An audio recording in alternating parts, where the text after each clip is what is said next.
রাসূল কারো নেতা না।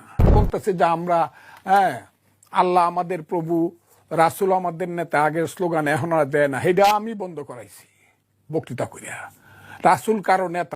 আমার রাজনীতি ভালো লাগে না, এর জন্য আমি রাজনীতি করি না, এবং রাজনীতি নিয়ে আমার কোনো পোস্ট এবং কোনো ভিডিও থাকে না। কিন্তু আজকের এই ভিডিওটার জন্য আমার ভিডিওটা করতেই হলো। আমাকে ভিডিওটা অবশ্যই করতে হবে, কারণ সে বলেছে রাসূল নাকি আমাদের নেতা না। তাহলে আমাদের নেতা কে বেটা? তুই? তোর মতো পাগলা কাউও কি তুই আমাদের নেতা হবি? নবীজি আমাদের নেতা না। অবশ্যই নবীজি আমাদের নেতা। তিনি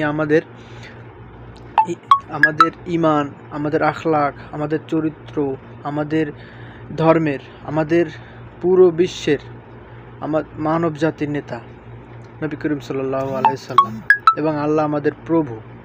বাংলাদেশের মানুষ, আপনারা এর বিচার করবেন, সুষ্ঠু বিচার। আর এর কোনো ইন্টারভিউতে আপনারা কখনো তাকে নেবেন না।